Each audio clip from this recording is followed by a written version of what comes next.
Père éternel et tout-puissant, nous sommes très reconnaissants à la parole de Dieu que tu nous as donnée. Merci pour les Bibles que nous pouvons lire jour après jour et qui nous communiquent ta volonté. Nous sommes très reconnaissants, Père éternel, à la parole de vérité qui est une lampe pour nous, les sentiers de la vie. Nous te sommes infiniment reconnaissants pour cette parole qui est la voix sainte, cette parole qui nous met à l'abri des œuvres des ténèbres.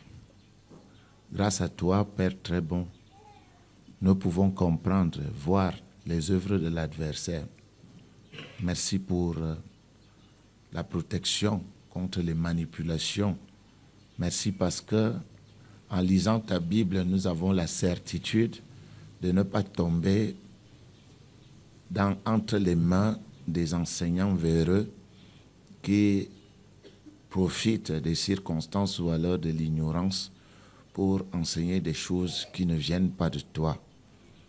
Merci parce que les Bibles se vendent aujourd'hui partout et que nous pouvons, si nous le voulons, vérifier ta parole et ta volonté. Que ton nom soit sanctifié de ce que tu as pensé à nous. Tu nous as aimés d'un amour inaltérable au point de nous donner cet héritage fabuleux. Grâce à cet héritage, nous pouvons nous enrichir à tous égards.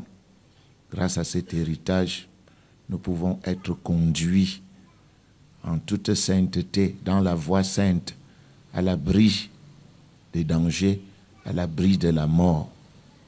Père éternel, nous ne disons pas que nous ne mourrons pas, mais ta volonté est que nous vivions longtemps sur terre, que nous puissions vaquer à nos occupations et qu'un jour, nous soyons rassasiés de jours de notre vie pour pouvoir dire « bien, ça suffit, je veux me reposer ».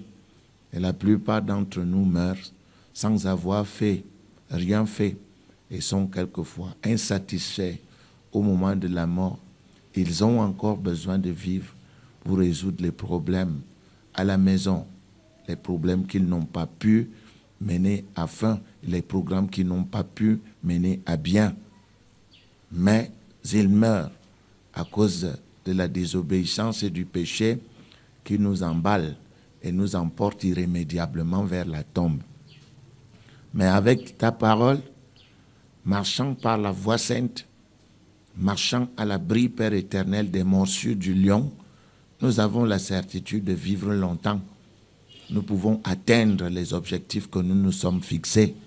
C'est la raison pour laquelle nous venons auprès de toi, pour que, Père éternel et tout-puissant, tu nous fortifies par ta connaissance, que tu nous donnes la précision de l'enseignement, que tu nous amènes à être entièrement convaincus pour que nous persistions en une entière soumission à ta volonté, celle qui est bonne, agréable et parfaite, qui nous permette de conduire nos vies et de mener à bien tous les programmes que nous avons prescrits, que nous nous sommes prescrits.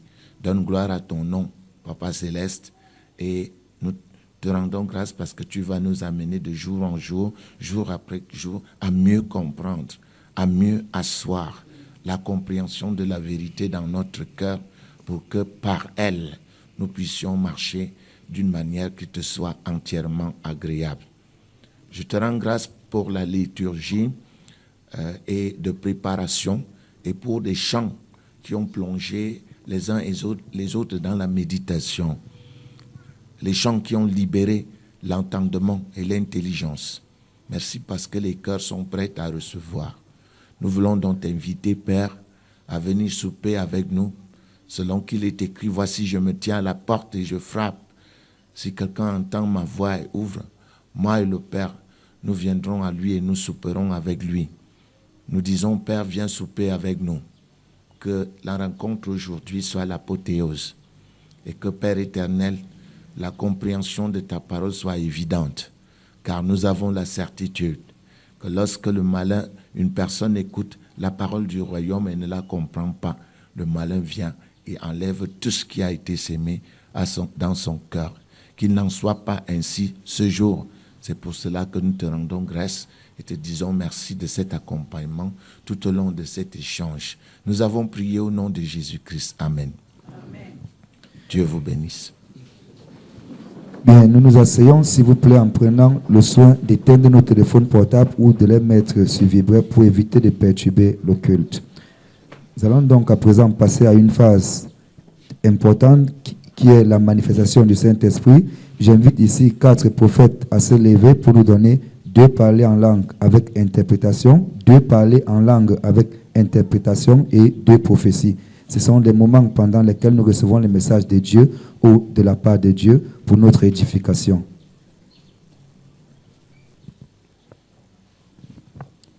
Barikadiente bastakanda kuderiam dare kaziente bastakanza. Deloria rigoziente barishte kakaria rigaziente bastariam dori kaziente. Je suis l'Éternel, je ne change pas. Ce que j'ai fait hier, je peux le faire aujourd'hui. Parce que j'ai dit, je veille sur ma parole que vous mettez en pratique pour l'exécuter. Ne vous détournez plus de mes paroles. Soyez obéissants à ce qui est enseigné. Écoutez dans un but pour répandre. Et moi, votre Père, je serai toujours avec vous.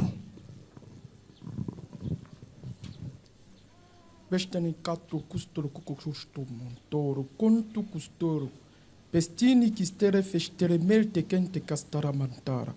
Antara kala kastu kumus tunturu kustere prestinti kinte rekeste. Je suis l'Éternel, le Dieu tout-puissant, créateur des cieux et de la terre. Je vous ai choisi avant le fondement de ce monde. Ne doutez jamais de tout ce qui est inscrit dans mes concepts. Soyez fidèles et respectez-les à la lettre et vous serez plus que vainqueurs vis-à-vis des pièges de l'adversaire.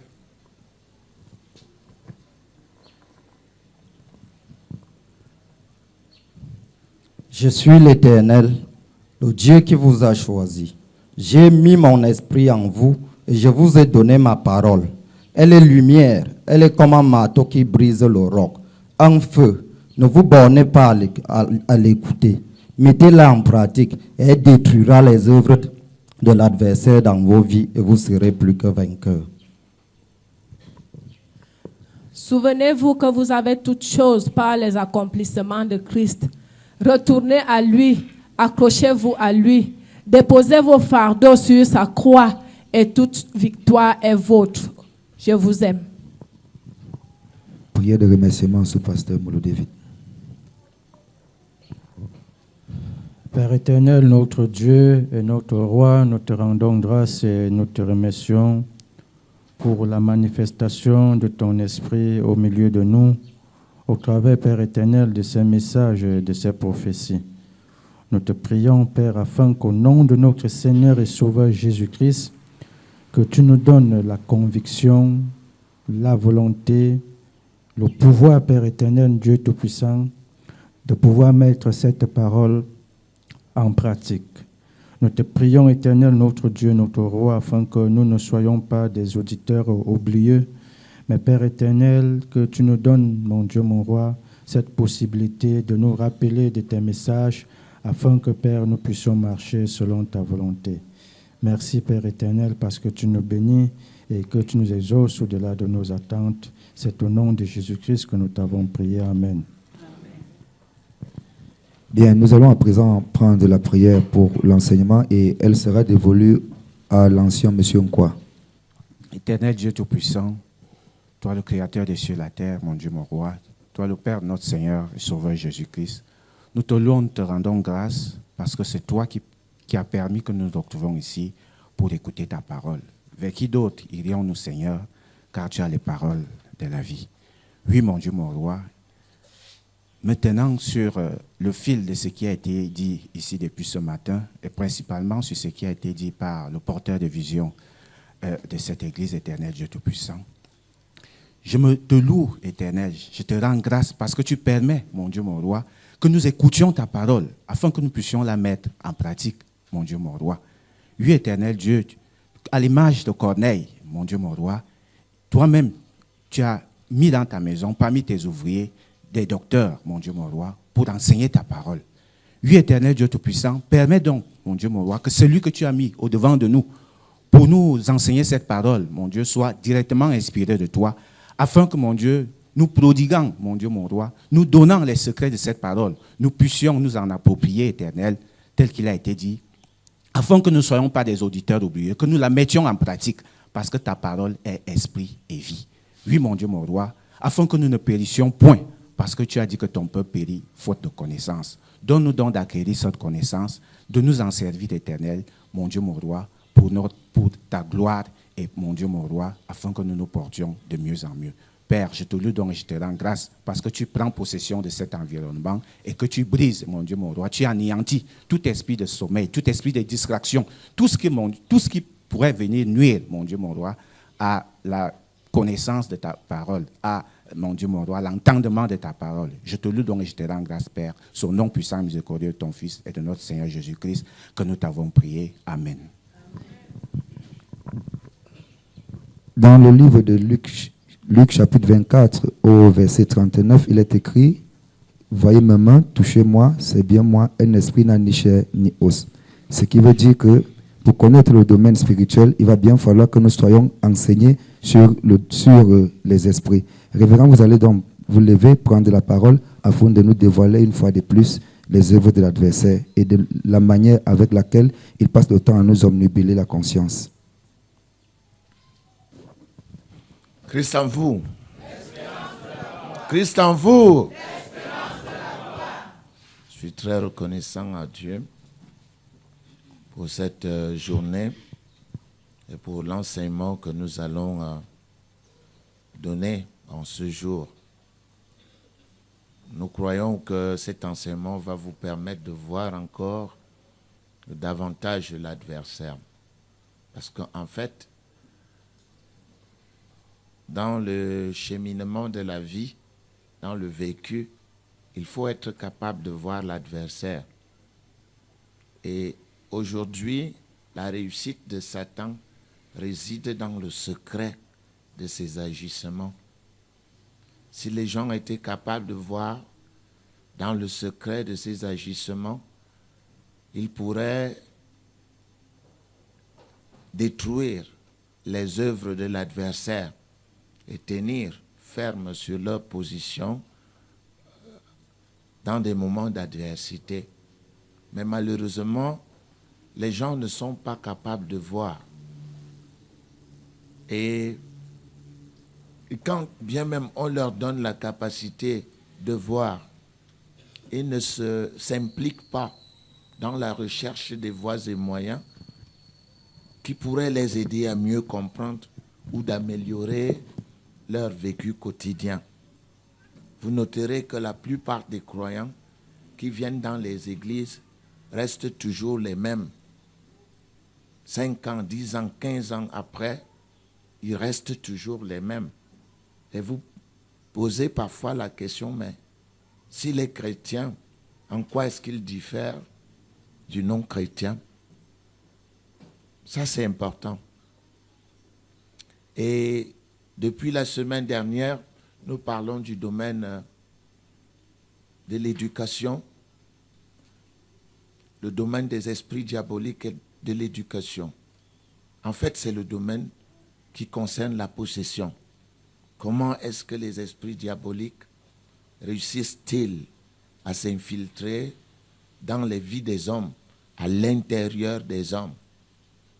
Je voudrais que nous lisions un verset biblique du chapitre 12 d'Apocalypse. Il pourrait nous rafraîchir la mémoire. Nous sommes en Apocalypse chapitre 12 et au verset 12. Voici ce que dit la parole de Dieu. Je cite: « C'est pourquoi réjouissez-vous, cieux, et vous qui habitez dans les cieux.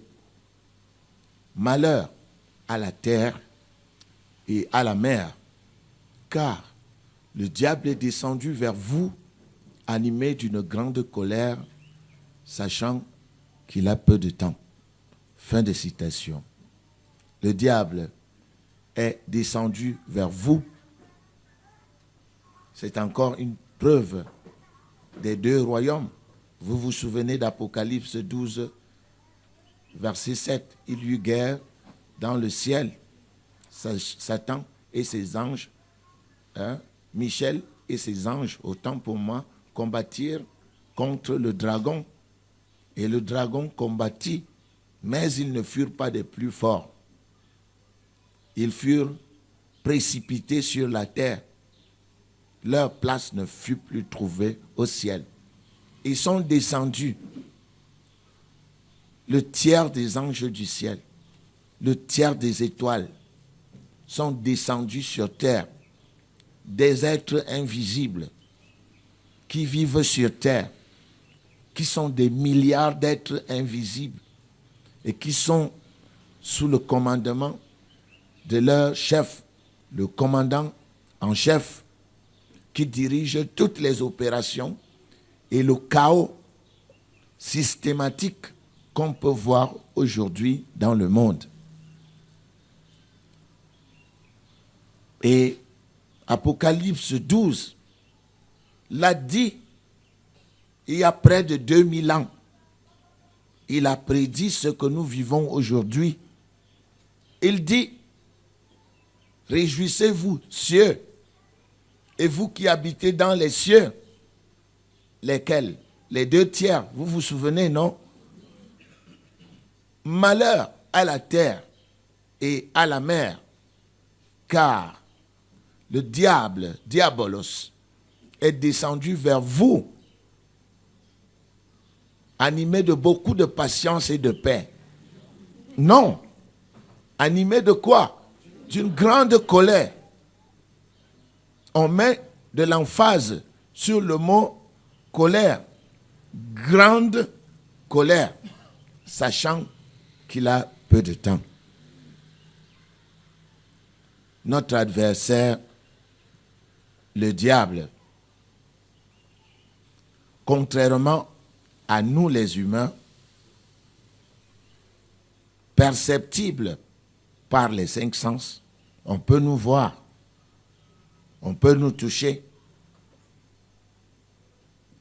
on peut nous écouter, on peut même nous humer, parce que le bébé hume l'odeur de sa mère.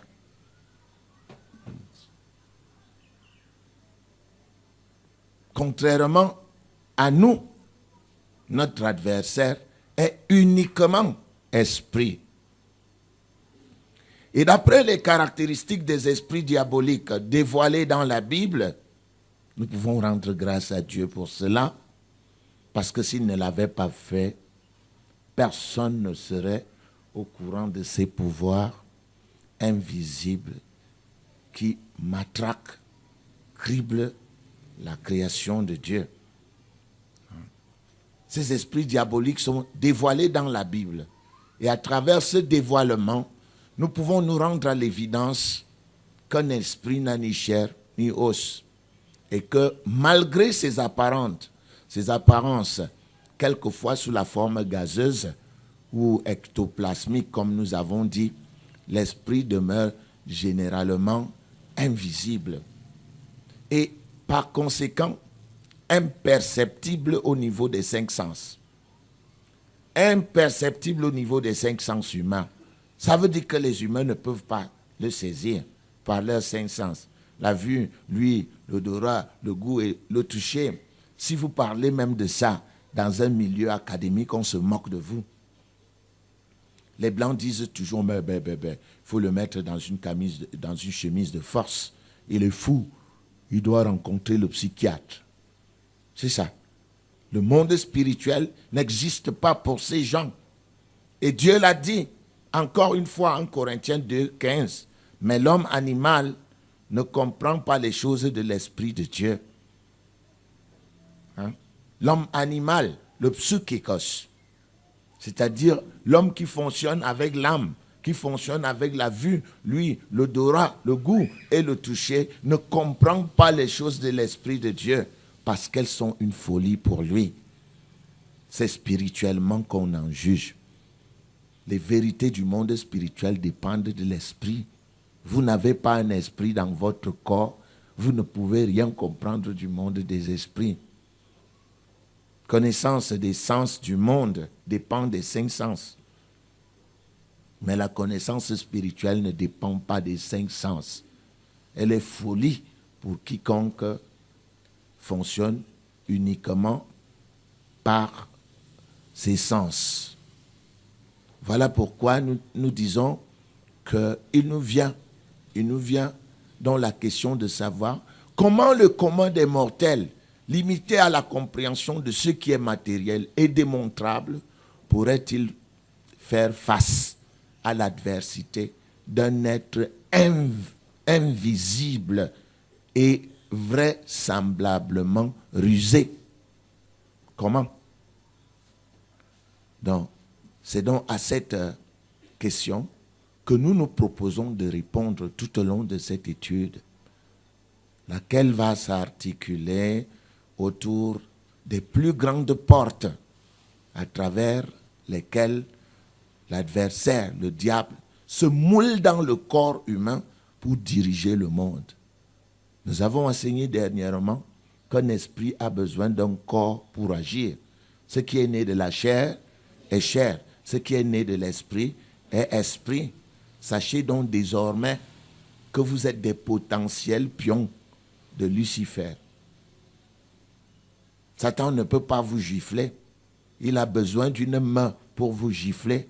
Et vous pensez qu'il va utiliser qui? Le voisin? Vous n'avez pas compris? Il n'a pas de main, mais il veut faire quoi? Vous gifler. Qu'est-ce qu'il va faire? Il va utiliser qui? Le voisin, votre femme, l'environnement. On a vu ça dans le livre de Job. Je ne m'éloigne pas de l'enseignement. Nous avons étudié Job. Et nous avons vu que dans 42 chapitres du livre de Job, Satan n'agit directement que dans 2 chapitres. 2. Et quand il agit dans le monde spirituel, Job ne le voit pas physiquement. Et après, on entend que ce sont des Sabéens qui ont tué les chameaux, les brebis. C'est elle qui a détruit les ânes. Puis la foudre a frappé la maison dans laquelle les enfants étaient. Et la maison s'est écroulée sur les enfants et les enfants sont morts. Et puis, c'est la femme de Job qui dit à Job, maudit Dieu et laisse-nous tranquilles. Et puis, ce sont des amis de Job qui viennent. Ils viennent pour consoler Job. Au lieu de consoler Job, ils deviennent des consolateurs fâcheux. Ils disent, Job, regarde un peu autour de toi et regarde si le malheur est descendu sur quelqu'un qui respecte Dieu. Tu étais un bandit. Tu volais. Tu violais les femmes. C'est pour cela que tu souffres. Mais que dit la Bible dans Job? Job était intègre et droit. Vous pensez que qui persécute Job à travers les bouches de ses amis? Ah, enfin, vous le voyez. Mais il fonctionne dans 42 chapitres. 42 chapitres, il n'agit directement que dans 2. Et dans les autres 40 chapitres, il est présent, mais personne ne le voit. Incroyable, mais vrai. Alors, la question que je pose toujours, serez-vous capable de le voir? Pourquoi est-ce qu'on vous le montre? Très peu s'engagent dans la voie de Dieu. Très peu sont capables de voir Satan. Très peu s'engagent dans la voie de Dieu. Par conséquent, très peu sont capables de le voir. Chacun aime vivre avec les 5 sens. Même parmi nous, les hommes de Dieu, nous vivons avec les 5 sens. Même parmi nous qui sommes supposés vivre le ciel, montrer les voies du ciel au peuple de Dieu, nous vivons selon les traits enflammés du malin. Qui va nous montrer? Qui va vous montrer? C'est très difficile. Nous essayons de montrer, mais si nous ouvrons les vannes à 1000 personnes, seulement 2 personnes restent capables encore, quand les événements sont autour d'eux, de se souvenir qu'ils sont dans le monde, qu'il y a un monde spirituel qui existe. Mais la plupart des autres reviennent toujours à quoi? Aux 5 sens. Oh Dieu, pourquoi moi? Pourquoi ceci? Pourquoi cela? Pourquoi? Et ne comprennent jamais que le voleur ne vient que pour dérober, égorger et détruire. L'apôtre Paul leur a dit, depuis des siècles, nous n'avons pas à lutter contre la chair et le sang, mais contre les esprits diaboliques, les esprits méchants dans les lieux célestes. Cela est dit depuis des milliers d'années, mais l'homme est essentiellement sensoriel. C'est la raison pour laquelle nous avons posé la question, comment sera-t-il capable, lui qui marche par des 5 sens, à identifier son ennemi qui est tout aussi vraisemblablement rusé. Une chose est qu'il soit invisible. L'autre, c'est qu'il est, en plus de son invisibilité, il est quoi? Rusé. Malin, comme on l'appelle.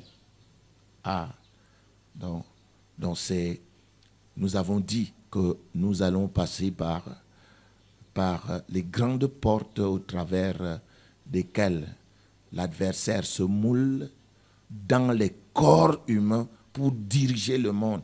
Cette introduction est très courte, mais tout ce qu'elle dit a un sens. Il se moule dans qui? Il se moule dans qui? Les corps de qui? Nos propres corps. Il se moule à l'intérieur. Ça veut dire que toi-même, quand tu agis, pose-toi toujours la question, il y a 3 esprits. Nous avons étudié ça. Lequel agit en moi maintenant? Ah oui. Ça, si vous n'êtes pas capable de poser cette question-là, vous ne verrez jamais l'adversaire. Si vous n'êtes pas capable de poser la question suivante, il y a 3 esprits au sein desquels je dois discerner. En cet instant, je suis en train de parler. Et cela ne concerne pas seulement vos femmes, mais vous-même. La première porte d'entrée de l'adversaire, c'est qui? C'est moi-même. Comment est-ce que Satan est entré dans Job? Vous pensez que Satan est entré dans Job comment? Job était intègre et droit. Et Dieu ne lui reprochait rien. Comment est-ce que Satan a pu entrer dans une personne qui était comment? Intègre et droite. Hein? Job avait la capacité de tenir l'adversaire où? Hors de lui. Ce n'est pas parce que Dieu permet à Satan de toucher Job que Satan est capable de toucher Job. Job peut encore se défendre contre Satan. Job est capable de dire à Satan, je ne veux pas. Ce n'est pas parce que Dieu a permis. Dieu permet pourquoi? Pourquoi est-ce que Dieu permet aujourd'hui? Quand les gens disent Dieu a permis, ils ne comprennent rien. C'est pourquoi nous disons que beaucoup d'hommes de Dieu ont besoin d'être formés. Nous parlons de Dieu a permis parce que Dieu a été obligé de reconnaître Satan dans sa création. Au jardin d'Éden, nous avons enseigné ça. Le principe de transfert d'autorité. Dieu a donné l'autorité à qui? À Adam. Qui a pris l'autorité pour donner à Satan? Légalement, Adam. Est-ce que Dieu avait donné à Satan? Dieu a donné à qui? Qui a pris pour donner à Satan? Était-ce légal ou illégal? Comment? Légal ou illégal? Légal. Moi, je prends mon ordinateur, je vous le donne. Et je dis, Kuna, profite de cet ordinateur. Et je te laisse, l'ordinateur est sous la direction de qui? Et puis Kuna prend délibérément l'ordinateur, il remet à ici. C'est légal ou c'est pas légal? Bon, maintenant, Belibi va aller chez Aïssi pour dire, rends-moi mon ordinateur. C'est illégal. Vous voyez? Dieu prend et donne à qui? Adam prend et donne à qui? Est-ce que Dieu peut dire à Satan, donne-moi? Non, Dieu est obligé, sous les auspices d'Adam, à reconnaître le mal dans sa création. C'est ça qu'on appelle Dieu a permis. Ce n'est pas parce que Dieu veut qu'il permet. Il permet parce que Adam l'a contraint à accepter l'illégalité de Satan dans sa création. Vrai ou faux? Et il faut comprendre ces détails-là. Ce sont ces détails qui font la spiritualité, qui fondent les bases de votre spiritualité. Vous comprenez donc que quand on dit Dieu a permis, ça n'a rien à voir avec une permission volontaire. C'est tout simplement parce qu'il est obligé de reconnaître quoi? On a dit que Dieu est juste ou injuste? Si un homme respecte les transactions légales, à plus forte raison, Dieu. C'est pourquoi parfois, pendant que nous prions, l'adversaire dit quoi? C'est illégal. Vous ne pouvez pas me chasser. C'est illégal. Parce qu'il connaît ce qui lui revient de droit. L'autre jour, je priais pour ma fille, une de mes filles ici. Pendant que je priais pour elle, un esprit me dit, tu pries pour elle, pourquoi? Nous sommes ses parents et nous avons le droit de la toucher. Et moi, je leur dis, elle est ma soeur spirituellement et j'ai le droit de vous toucher. Ils se taisent parce qu'ils comprennent que c'est comment? Légal. Eux, sur le plan physique, ont le droit. Nous, sur le plan spirituel, nous avons quoi? Le droit. C'est légal ou illégal? C'est légal. Et ça, il faut connaître votre légalité quand il s'agit de l'adversaire. Sinon, vous ne serez jamais capable de délivrer les gens. Donc, nous sommes donc arrivés dans ce cadre. C'était pour vous montrer comment est-ce que l'adversaire va fonctionner. C'est nous qui sommes les premiers qui ouvrons la porte à l'adversaire. Dieu a dit à Satan, voilà Job, fais de lui ce que tu veux. Et Job avait les moyens de résister à l'adversaire, oui ou non? Oui, il les avait. Alors nous posons la question, l'adversaire est entré par où dans la vie de Job? C'est Job qui a ouvert la porte dans sa croyance. On nous a enseigné sa croyance, non? Job 3, 25. Ce que je crains, ce que je redoute, c'est Dieu qui avait introduit la crainte dans son intelligence. Dieu n'y est pour rien. Job, la croyance de Job était négative et Satan est passé par la croyance de Job. Je peux même pousser loin. D'où vient la négativité de la croyance de Job? Job n'avait pas confiance en ses enfants. C'est le seul problème que Job a. On dit que chaque jour et chaque fois que ses enfants avaient terminé une fête, qu'est-ce qu'il faisait? Il offrait des sacrifices pour eux en se disant, peut-être que mes enfants ont péché et ont offensé Dieu. Avait-il la certitude du péché de ses enfants? Non. Donc il faisait, sur quelle base offrait-il des sacrifices? Sur la base de la peur. Peut-être que mes enfants ont péché. Qu'est-ce que Job aurait dû faire? Il aurait dû tout simplement se rapprocher de ses enfants et de leur poser la question, que faites-vous souvent lorsque vous vous rencontrez? À travers les dires de ses enfants, il aurait su s'ils avaient péché ou pas. Il est resté dans l'incertitude et a continué à offrir. Et on dit, c'est ainsi que Job avait coutume d'agir. C'est devenu son style de vie. Croire est égal à quoi? Et lui-même, il nous dit quoi? Ce que je crains, c'est ce qui m'arrive. Ce que je redoute, c'est ce qui m'atteint. C'était la porte d'entrée par laquelle l'adversaire est entré dans la vie de Job. Où vous connaissez, ou vous ne connaissez pas. Il n'y a pas de sentiment. On étudie, on apprend, on s'instruit, on fait la quête, on questionne, on fait des enquêtes, on mène des enquêtes et on finit par tirer des conclusions. C'est la raison pour laquelle notre ministère n'est pas une église comme les autres. C'est un centre de quoi? De recherche, d'enseignement et de communion biblique. Ça veut dire qu'avant de publier une recherche, nous ne trouvons pas des réponses avant la recherche. C'est la recherche qui donne ses réponses et nous donnons des réponses en rapport avec ce que nous avons mené comme recherche.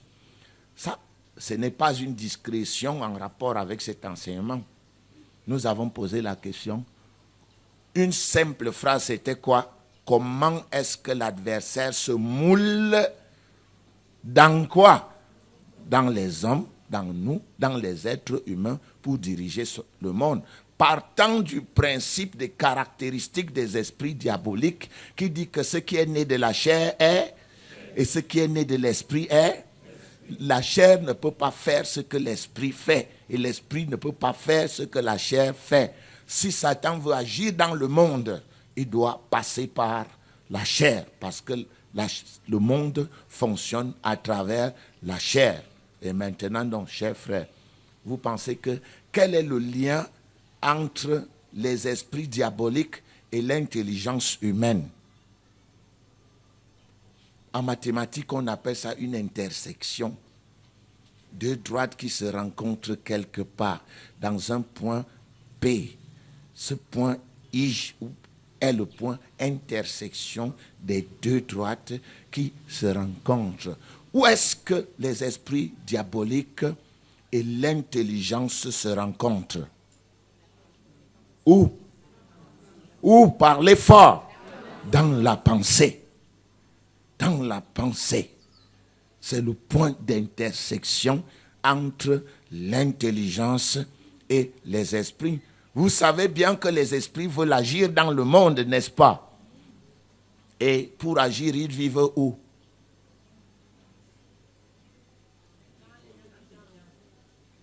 Nous avons dit que les esprits ont besoin d'un corps pour agir. C'est Jésus-Christ qui nous l'a montré. L'homme de Génézareth, le Gadarène, avait quoi? Il avait des démons dans le corps qui le faisaient habiter là où il voulait. Les démons l'amenaient dans les sépulcres, ils cassaient les chaînes. Et puis, un esprit s'écrie, qu'y a-t-il entre toi et nous, fils de Dieu?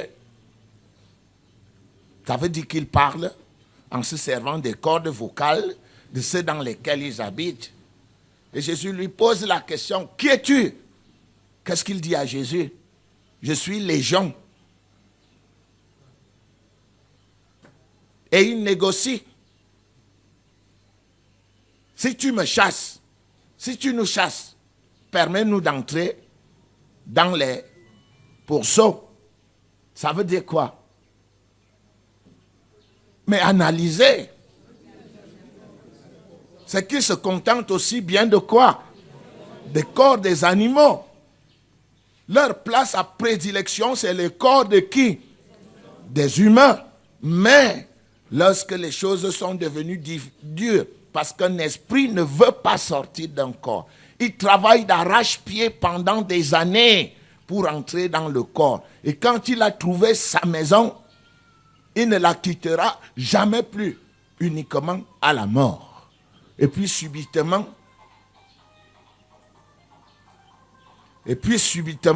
éteignez. Et puis subitement,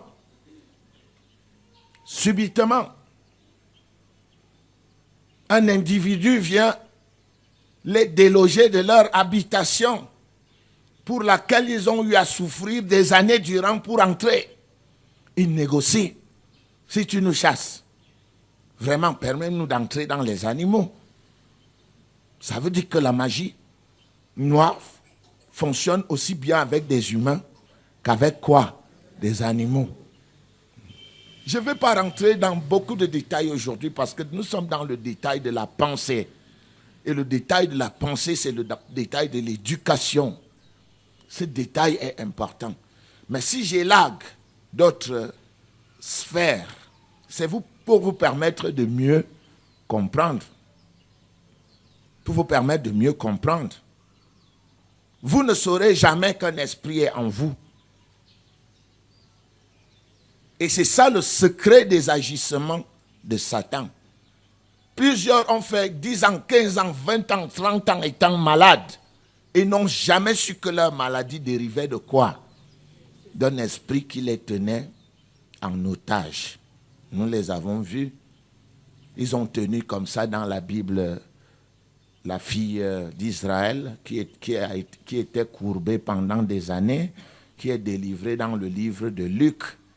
Est-ce qu'elle pouvait imaginer un seul instant qu'elle était courbée, paralysée parce que les esprits avaient apporté une sorte d'arthrite et d'arthrose dans son corps? Elle n'aurait jamais su. Elle est allée voir des médecins un peu partout. Elle n'a jamais su. Non. Une des caractéristiques d'esprit que Jésus nous a enseigné, c'est qu'ils imitent tout. Ils imitent tout. Ça veut dire que s'ils sont en contact avec l'arthrite, qu'est-ce qui va se passer? Ils vont imiter l'arthrite et vous aurez une arthrite qui ne peut pas guérir par un médicament. Il y a des gens qui ont le palu en Afrique. Le palu est tellement... Nous avons tellement vécu dans cette endémie que nous croyons qu'elle est naturelle. Parfois, des gens vivent le palu spirituel. Parce qu'un esprit dans le corps imite quoi? Moi, j'en ai rencontré plusieurs fois cette catégorie de phénomènes. Plusieurs fois, j'ai rencontré cette catégorie de phénomènes. Des gens qui souffraient d'un palu qui ne guérissait plus. Et qu'est-ce que le médecin peut dire? Oh, il y a accoutumance. C'est ça, chacun explique à sa manière, non? Le scientifique explique avec des mots scientifiques. Ben non, son corps est accoutumé aux médicaments. La nivaquine ne peut plus rien faire. Mais si vous questionnez ce palu-là, il se met à parler. Vous dites, qui es-tu? Il vous dit, je m'appelle Abolo. Vous faites quoi dans le corps? Je suis là depuis 15 ans. On m'a placé là tel ou tel jour. Et lorsque l'homme animal, le psoukikos arrive, il dit quoi? Ils font du théâtre. Mais c'est normal, il ne peut pas comprendre ça. Dieu l'a dit, je le crois, c'est réglé. 1 Corinthiens 2, 14. Mais l'homme animal ne comprend pas les choses de l'Esprit de Dieu. Elles sont une folie pour lui et c'est spirituellement qu'on en juge. Il faut avoir un esprit pour comprendre de quoi est-ce qu'il est question. Donc maintenant, nous sommes dans le domaine de la pensée.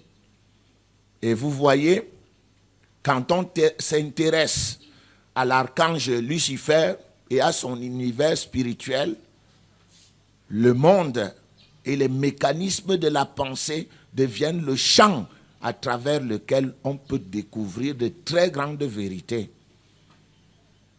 Le champ et le monde de la pensée et les mécanismes de quoi? De la pensée deviennent le champ, c'est-à-dire l'espace dans lequel on peut découvrir de très grandes vérités concernant qui? L'adversaire. Vous voyez? Savez-vous pourquoi? Parce que nos pensées généralement deviennent quoi? Nos paroles. Et nos paroles deviennent quoi? Nos actions. Et nos actions deviennent quoi? Nos habitudes. Et nos habitudes deviennent quoi? Notre style de vie. Vous voyez? Partir de la pensée au style de vie est un processus. Et c'est ce cheminement qui intéresse Lucifer. Parce qu'il va fonctionner avec vous et personne ne saura qu'il est là. On est d'accord? Il peut fonctionner avec votre voisin des années. Il peut fonctionner avec vous-même pendant des années. Qu'est-ce qui vous fera dire que... Et ce qui est formidable dans le monde, c'est ce qu'on appelle le relativisme culturel. Ça veut dire qu'ici, il n'y a pas de vérité universelle. Vous voyez? Dès qu'on parle du relativisme culturel, tout de suite, Satan est content. Parce que puisque personne n'a la même éducation, il peut donc travailler tranquillement au sein des éducations que les uns et les autres reçoivent. Vous voyez donc que le verset de Jésus-Christ en Matthieu 4,4 n'est pas anodin. L'homme ne vivra pas de pain seulement, mais de quoi? De toute parole qui sort de la bouche de Dieu. Si le monde entier étudie Toute parole qui sort de la bouche de Dieu, le caractère devient comment? Universel. Chacun commence à savoir que la vérité, c'est Dieu qui la détient et que toute chose qui est contraire à la vérité ne peut venir que d'où? Du malin. Alors, comme les gens discutent, l'autre dit, à ma manière de voir, moi, je pense que. L'autre dit, à ma manière de voir, moi, je pense que. Ils pensent être très intelligents, alors qu'en fait, ce sont les démons qui sont en train de se... Vous voyez ou vous ne voyez pas? Toute instruction qui n'est pas parole de Dieu est quoi? Il y a 2 dieux, 2 royaumes, 2 seigneurs, 2 ministères. Jean 10, 10a. Le voleur ne vient que pour dérober, égorger et détruire. Jean 10, 10b. Moi, je suis venu afin que les brebis aient la vie et qu'elles soient dans l'abondance. Royaume de Dieu, Matthieu 12, 22. Royaume de Satan, Matthieu 12, 22. Dieu, le Dieu de l'univers, avec 2 tiers des anges du ciel, le Père de Jésus-Christ, le Dieu de ce monde, 2 Corinthiens 4, 4, avec 1 tiers des anges du ciel, le Dieu de ce monde, Lucifer. Vous saurez comment que vous êtes dans l'idéologie du bon ou du mauvais Dieu. Vous saurez ça comment? Comment le saurez-vous? À ma manière de voir, moi je pense que... Tu penses quoi? Tu es qui? Tu as trouvé le monde, il a toujours existé sans toi. Et tu vas partir et tu laisseras le monde qui continuera à faire quoi? À exister sans toi. Jésus a compris. Quand l'adversaire a voulu le manipuler avec la philosophie, qu'est-ce qu'il a dit à l'adversaire? Et il est écrit. Quoi? L'homme ne vivra pas. L'homme ne vivra pas. Mais de quoi? De toute parole qui sort de la bouche de Dieu. Quel est le but de la parole qui sort de la bouche de Dieu? C'est de donner à tous ses enfants dans le monde entier une seule éducation. Toute écriture est utile pour enseigner, pour corriger, pour convaincre, pour instruire dans la justice, afin que l'homme de Dieu soit accompli et propre à toute bonne œuvre. 2 Timothée 3, 16, 17. Vous voyez la systématique? Tout est imbriqué dans un système. Donc ce n'est pas parce que tu raisonnes que tu es bien. Tu peux être avec Lucifer en plein. Est-ce que vous avez au moins vu? Vous voyez ou vous ne voyez pas? Voilà. Toutes ces idéologies donc, qui viennent dans le monde, toutes ces idéologies, la guerre, le terrorisme, cette forme de droit positif qui ne sert en rien au peuple, qui sert les puissances, les lois internationales, les conventions internationales au-dessus des constitutions. C'est la domination de l'autre, non? On te domine. Il n'y a rien à faire. Le principe du droit positif, dès qu'on a un conflit, tapez-le correctement, vous bombardez. Au bout d'un certain temps, il négocie. Parce qu'il est faible et vous lui fixez les règles de la faiblesse. Dit que désormais, ton village, on va le diviser en 3. 2 parties seront les miennes. Et une partie sera à toi.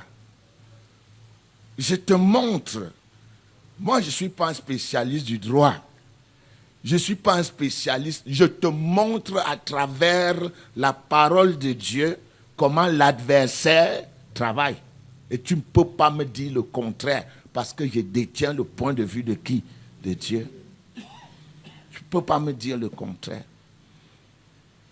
Toute parole, l'homme ne vivra pas de quoi? De pain seulement, mais de quoi? De toute parole qui sort de la bouche de Dieu.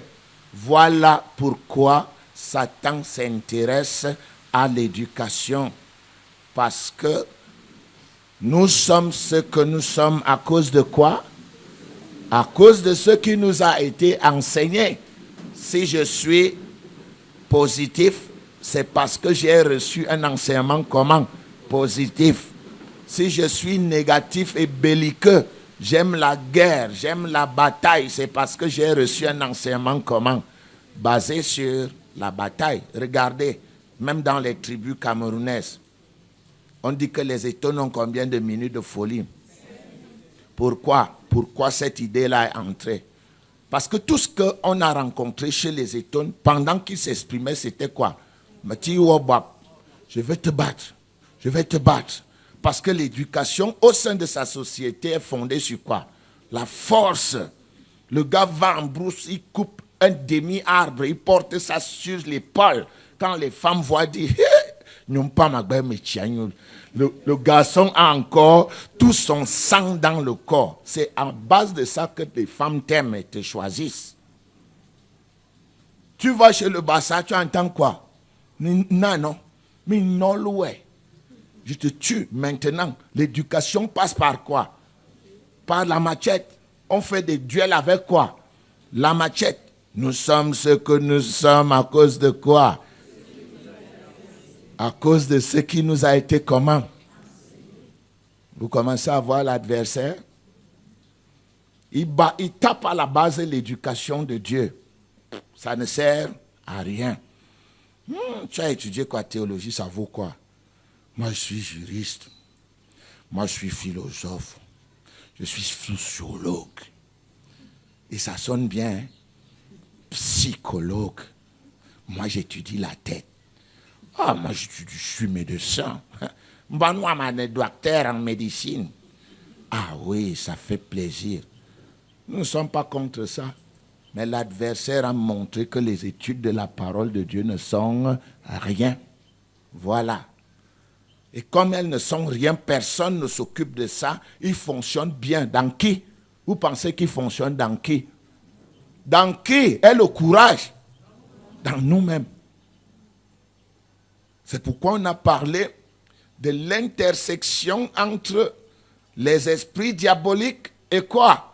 Et l'intelligence. Pour qu'ils dirigent les hommes, ils doivent vivre où?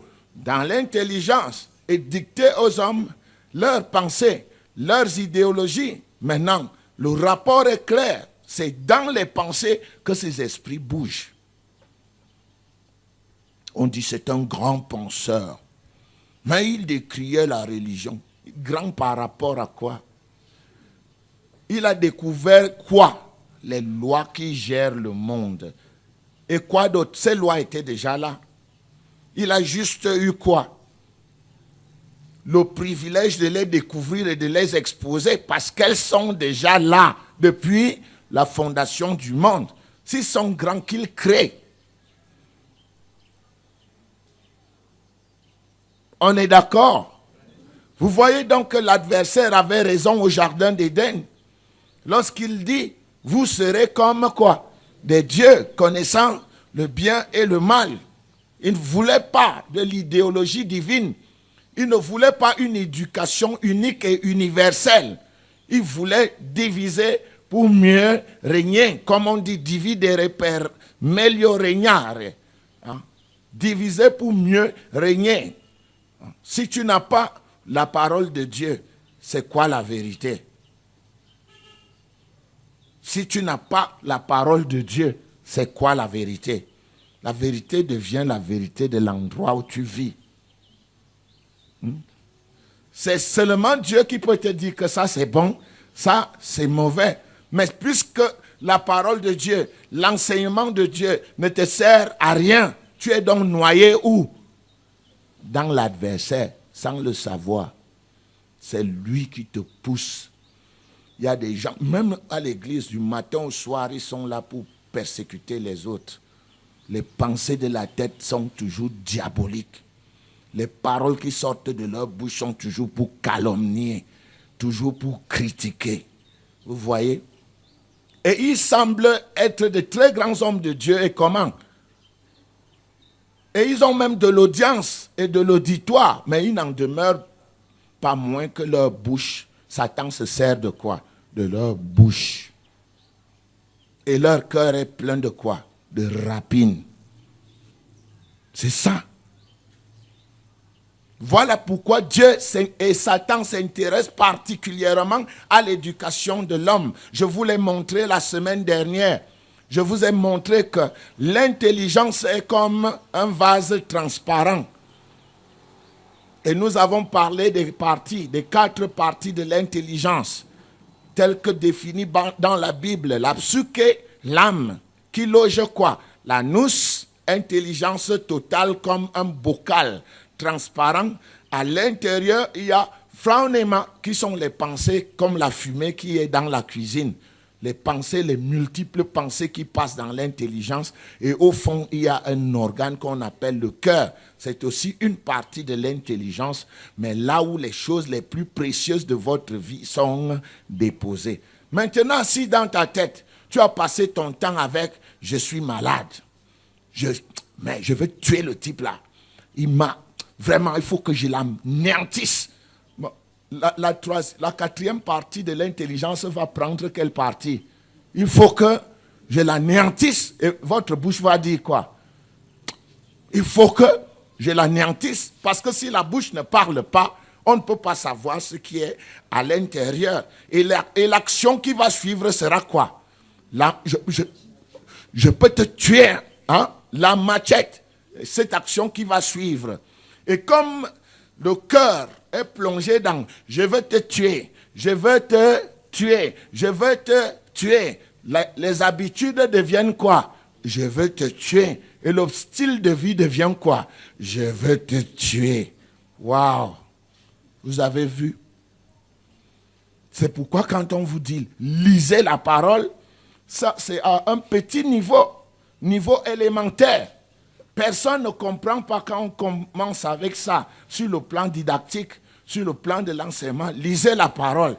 Personne ne comprend ça comme ça. Parce que lire la parole, c'est acquérir l'éducation de Dieu.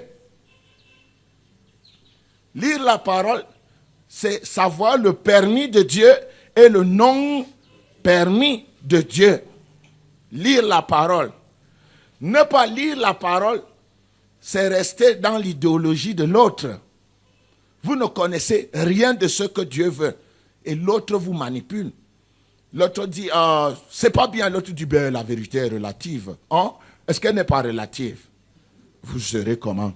Comme des dieux, connaissant le bien et le mal. Mais ce qui est ridicule, c'est qu'Adam n'est jamais devenu Dieu. Le Seigneur qu'il était, aujourd'hui, un petit moustique tue son descendant. Le moustique pèse combien? Le microbe que le moustique inocule dans notre corps pèse combien de grammes?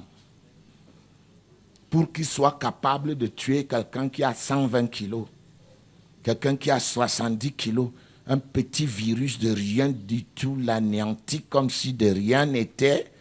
En êtes-vous conscient maintenant? Voilà pourquoi vous devez vous instruire dans la parole de Dieu. Maintenant, vous comprenez ce que Dieu va dire. En dehors de ça, vous n'y pouvez rien. Vous ne pouvez pas voir Satan. Vous ne pouvez pas le voir. Parce que les esprits sont invisibles. Qu'est-ce qui te pousse à agir? C'est ta pensée. Il y a une de mes nièces qui habitait chez moi ici un jour. Un jour, elle se lève la veille de Noël. Quelques jours avant Noël, j'arrive, quand je rentre dans la maison, elle me dit dans la soirée, je voudrais voyager. Je voudrais aller à une réunion de famille. Je la regarde droit dans les yeux et je lui pose la question. Quelle réunion de famille? Elle me dit chez mes parents, si c'est, je ne sais pas d'où elle venait. Elle du côté de ma femme. Je ne sais pas. Alors je lui pose la question de savoir qu'est-ce qui te motive quand tu veux partir? Qu'est-ce qui te motive? Bon, les gens ne comprennent pas souvent cette question. Ça veut en réalité dire que c'est Dieu, c'est Satan, c'est toi-même. Nous avons dit qu'on discerne comment? Combien d'esprits? Dieu, Satan, toi, je veux aller. Je lui disais ça dans la soirée. Je dis non, ce sont les fêtes. Il faut pas y aller. C'est pas important. Il me dit non, c'est trop important pour moi. Ok. 9h du matin, on m'appelle ici qu'elle a fait un accident de circulation sur la route de Colbison, Vogentigi. Et puis quelques jours après, elle meurt. Curieux, 3 personnes étaient derrière le véhicule. Elle était au milieu du véhicule. Le véhicule a percuté le côté gauche de derrière. Elle était au milieu. Une femme à gauche, une femme à droite. Personne n'a eu le choc. C'est elle qui était assise au milieu qui a eu le choc. Dieu apprécie. Est l'auteur des chocs? Ok, mettons ça de côté. Il reste 2 esprits. L'homme tue volontairement l'autre. Il reste combien d'esprits? Voilà. Vous serez, l'adversaire sera toujours là à côté de vous. Vous serez toujours en train de dire, à ma manière de voir, je pense que... Il va même utiliser vos émotions. Vous ne saurez jamais que c'est lui. Et vous serez même convaincu que vous êtes en train de dire la vérité. Regardez en Genèse maintenant. Allons-y rapidement. Allons-y rapidement. Genèse 8. Genèse chapitre 8, verset 21. L'Éternel sentit une odeur agréable et l'Éternel dit à son cœur, je ne maudirai plus la terre à cause de l'homme parce que les pensées du cœur de l'homme sont mauvaises dès sa jeunesse. Hein? Les pensées du cœur de l'homme sont mauvaises dès sa jeunesse. Ces pensées sont mélangées à quoi? Les pensées sont mélangées à quoi? Les esprits malins. Les pensées sont mélangées aux esprits malins. Un esprit n'a ni chair ni corps. Ce n'est pas le diable qu'on vous a dessiné, un nègre avec 2 cornes noires et une longue queue. Et beaucoup sont encore accrochés à cette allégorie. Ils voient dans le diable, ma kafwa on a Satan en gabe à belen ton. Non. Satan est quoi? Esprit. Esprit. Ce domaine fatigue toujours. Vous voulez j'arrête, je n'enseigne plus. Vous voulez dormir? Ce domaine fatigue. Et vous savez pourquoi il vous fatigue? Vous pouvez discerner pourquoi il vous fatigue. Pourquoi il vous fatigue? Voilà. Dors, ça ne te concerne pas. Hein? Dors, ça ne te concerne pas. Laisse. Pasteur parle trop. Ça, c'est pas important. C'est ça. C'est comme ça. Vous avez vu? Les pensées sont comment? Comment? Dès quoi? Voilà. Quelle est la solution de Dieu? Instruit. Proverbe combien? 22, 6. Vous voyez que tout ça est dit clairement, mais chacun le comprend à sa petite dimension, à son petit niveau de compréhension. Si tu es au Béaba, tu restes au Béaba et tu continues à dire au nom de Jésus, au nom de Jésus, et tu crois que parce que tu chasses les démons, tu es quelque chose. Tu n'es rien. Commence par chasser ceux qui sont en toi. Alors on saura que tu chasses les démons. C'est inutile d'aller chercher, aller chasser chez les autres. Alors qu'on est soi-même comment? Plein. Plein. Qui est à l'abri de la possession maintenant? Qui lève le doigt? Personne. Tout le monde est possédé. Tous. Vous comprenez donc maintenant. Ce ne sont pas les petits esprits là qui se manifestent quand c'est des maladies. Et ça, c'est des petits esprits. Il est là pour faire un travail de maladie. Les princes de haine qui sont dans vos têtes sont où? Hein? Moi, je suis souvent outré quand je vois quelqu'un, un enfant de Dieu tomber, les autres regardent. Il rit, alors que c'est le diable qui rit en lui et se moque de lui-même. Tout le monde est possédé. Si tu ne contrôles pas ton intelligence avec la parole de Dieu, rien ne peut te mettre à l'abri des démons. Tout le monde, sans exception. Je peux commencer avec toi. J'évalue tout le monde ici. Je demande à quelqu'un de me donner un verset dans un domaine de la vie. Tu ne connais pas le verset. Les démons là sont en toi. Je commence avec les femmes célibataires. Quel est le verset pour le mariage?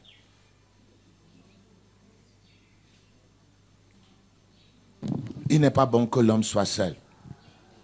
Je lui ferai une aide semblable à lui et je pose la question, mesdames, tu es une aide? Que celle qui est une aide lève le doigt.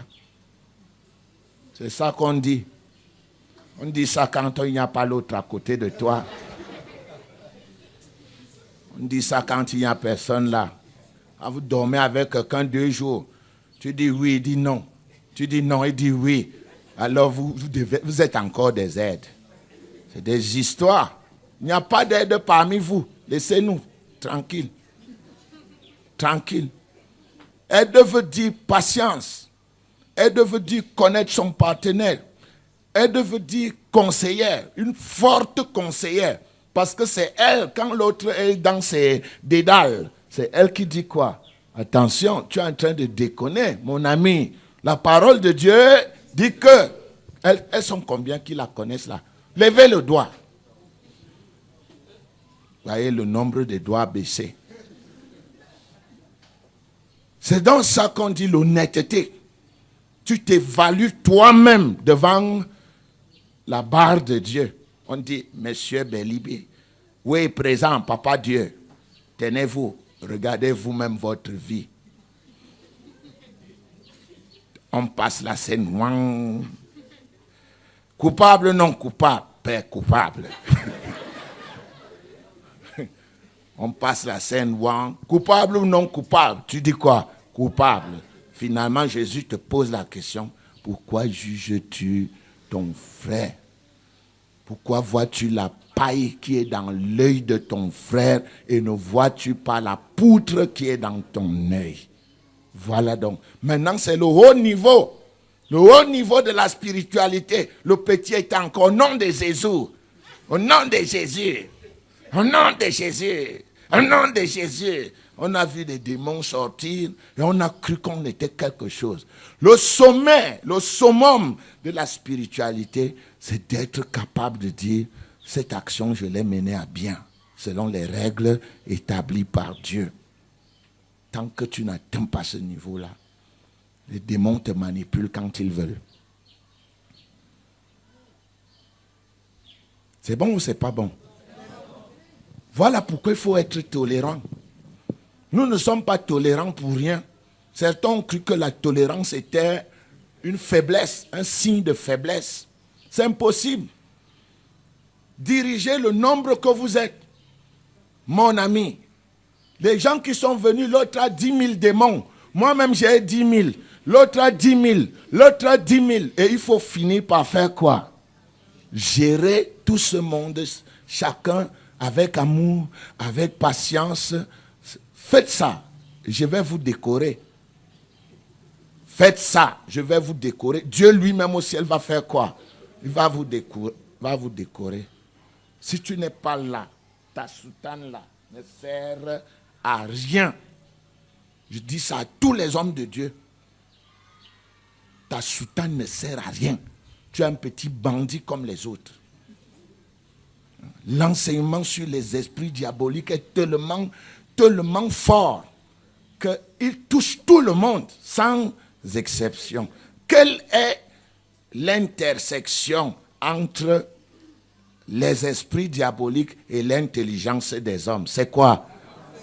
Il faut donc être capable de discerner chaque pensée qui passe dans ta tête. Selon quoi? La parole de Dieu. C'est facile? C'est un travail de longue haleine. Et c'est pourquoi nous avons commencé par le haut. Ça s'appelle le renouvellement de quoi? Personne n'a compris de quoi est-ce qu'il s'agissait. Peut-être qu'aujourd'hui, il comprendrait de quoi est-ce qu'il s'agit.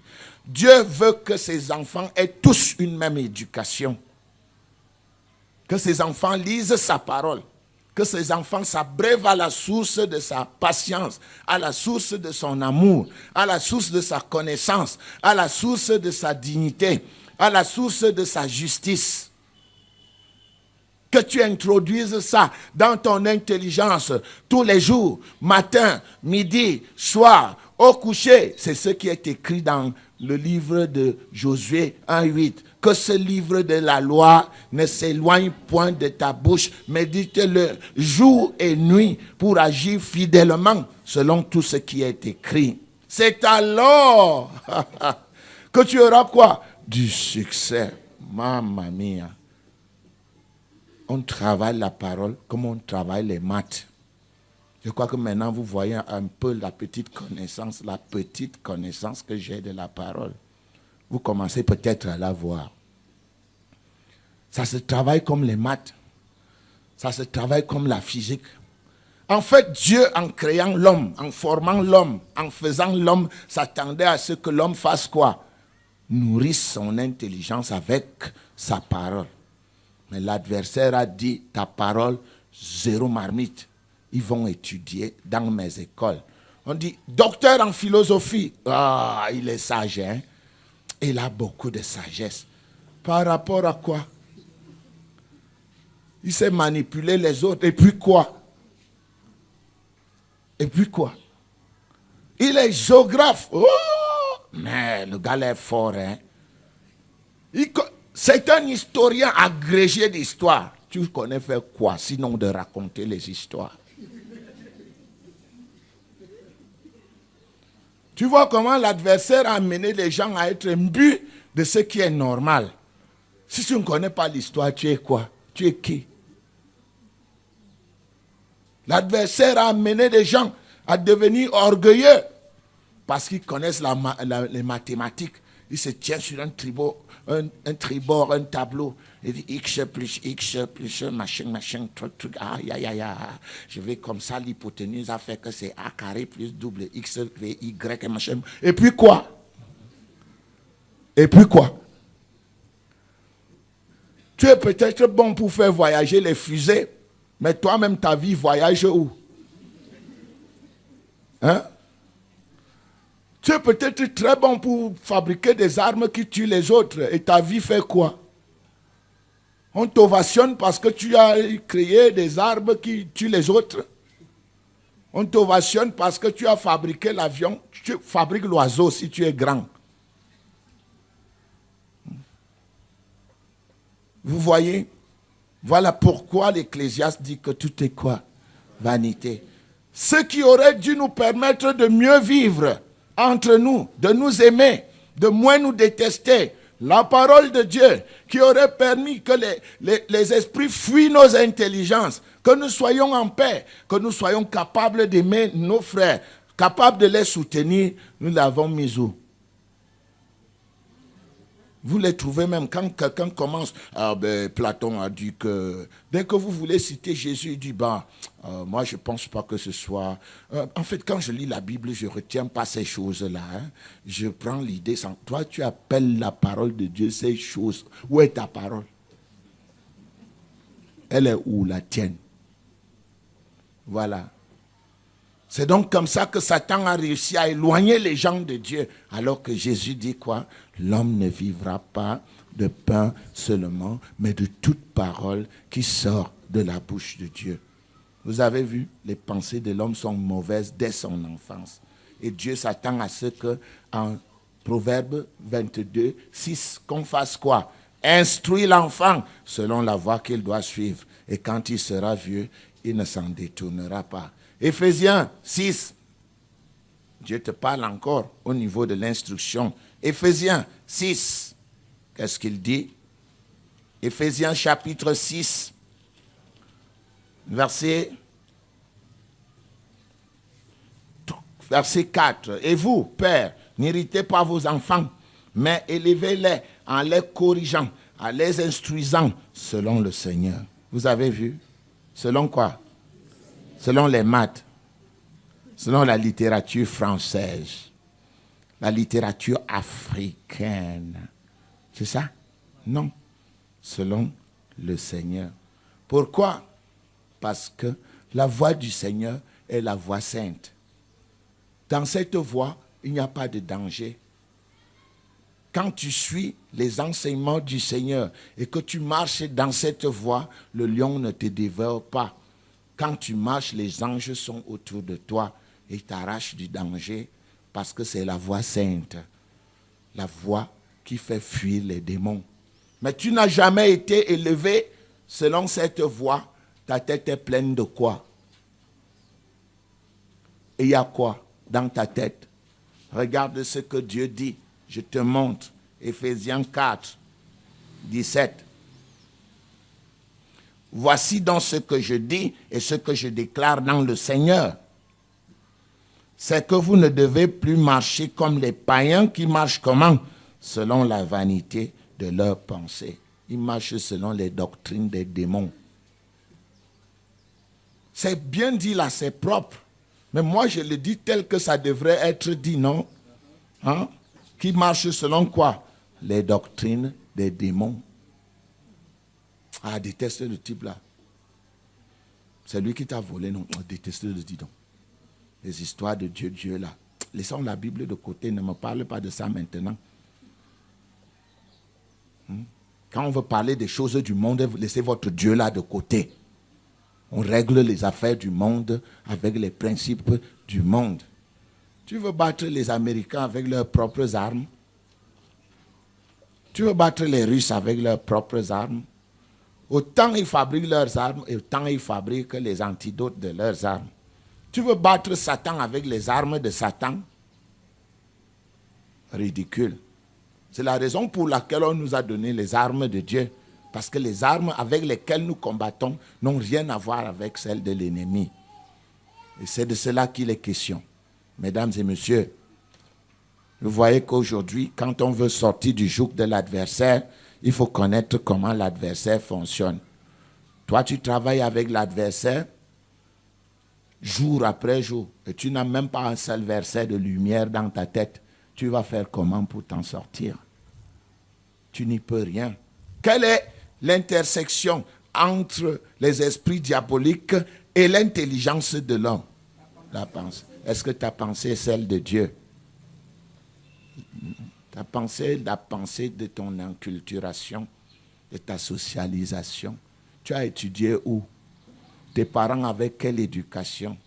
Tu as étudié dans quel environnement? Voilà ce que tu as dans ta tête. Tu as lu qui? Quel est le premier maître qui t'a enseigné? Tu étais à l'église où? Tu as appris quelle lettre de philosophie? C'était dans quelle école? Quel environnement? Tu es ce que tu es à cause de ça. C'est ton enculturation. L'autre a étudié à Maznot, l'autre était à Ngaoundéré, l'autre était à Vogt, l'autre était à Polyvalent, à Douala, l'autre était à Macaque. Hein? Sacré-Cœur. L'enculturation est comment? Différente. On ne peut pas être unis. C'est impossible. Chacun a ses pensées. Dans le monde c'est la contradiction. Si l'autre dit A, l'autre doit dire quoi? B. Si l'autre dit B, l'autre doit dire quoi? C. Et la synthèse fait qu'on fait des résumés qui sont presque propres, mais qui ne sont jamais propres. Qui sont presque parfaits, mais qui ne sont jamais parfaits, parce que quelqu'un d'autre trouvera toujours une erreur. Mais pour nous, Dieu l'a dit, je le crois, c'est réglé. Voici donc ce que je dis, ce que je déclare dans le Seigneur, c'est que vous ne devez plus marcher comme des païens qui marchent selon la vanité de leurs pensées, selon les doctrines des démons. Regarde au verset 18. Ils ont l'intelligence obscurcie et certains se considèrent très sages. Ils n'en demeurent pas moins que sur le plan spirituel, ils ont des ténèbres. Ils sont étrangers à la vie de Dieu. Tout ce qu'ils savent faire, c'est voler, détruire, égorger, dérober. À cause de l'ignorance qui est en eux, combien de versets de la parole connais-tu? À cause de l'endurcissement de leur cœur, toutes les pensées qu'ils ont emmagasinées depuis la psuque, l'anus, la phronema sont descendues dans le cœur et il n'y a que des choses noires qui en sortent. Et Jésus l'avait très bien dit. Je peux te le montrer, Matthieu 15. Matthieu 15, tu y es? Je vais te montrer en Matthieu 15. Donc, cette section sur le discernement des esprits est très forte. Il faut la relire, relire, relire, se remettre en cause. Matthieu 15, 19. Hein? Ce qui sort de la bouche, verset 18, vient du cœur. Et c'est ce qui suit l'homme. C'est du cœur que viennent les mauvaises pensées, les meurtres, les adultères, les impudicités, les vols, les faux témoignages, les calomnies. Voilà les choses qui souillent l'homme. Elles souillent l'homme comment? Les démons sont partout dans la tête. Ils sont saupoudrés, hein, comme le parfum Joli Soir. Ah oui. Ah, on me regarde comme un bout de cheveux dans la soupe. Non, non, non. Je dis ce qui est écrit. Excusez-moi. Hein? Ils ont des toiles d'araignée dans le cerveau. Les araignées de l'enfer. Voilà. Les voilà ici. Et Jésus l'a dit. Personne n'a vu les esprits. On n'a vu que des mots. Voilà les démons. Les voilà. Vous cherchez. Il y a des gens ici qui ne savent dire qu'une seule chose. Vraiment, il va me sentir. Il va me voir. Je vais lui montrer. Mais mais il a prié. Hein. 2 minutes avant, il priait ici. Il priait ici. Et puis dès que le culte est fini, on prend son cahier, on met dans le sac. Je vais te montrer. Je vais te montrer. Tu vas montrer quoi, cher ami? Il y a des gens qui disaient hier qu'ils vont montrer. Ils sont dans le cercueil ce matin. Tu n'es même pas capable de changer la couleur de tes cheveux en dehors du petit maquillage que tu peux faire. Voilà. Maquille aussi ton cerveau. Ça c'est plus important. Tu as compris? Ouais. C'est important. Il faut bien comprendre ça. Les esprits diaboliques, ça ne pardonne personne. Et les voilà que Jésus vous montre. Mais personne ne les voit. C'est tellement bien dit et simplement. Ça atteint notre niveau à nous. Mais vous ne pouvez pas comprendre. Tant que la parole de Dieu n'est pas une potion magique d'amour pour toi. Ça dit que tu t'y plonges avec amour. Tu t'y plonges dans le but d'aider ceux qui sont autour de toi. Dieu commence à te montrer. Tant que ce n'est pas ça, tes ambitions. Si tu veux être pasteur comme moi parce que tu veux compter l'argent dans la caisse, tu ne verras rien. Tu seras le pasteur des ambiances. Pasteur des ambiances.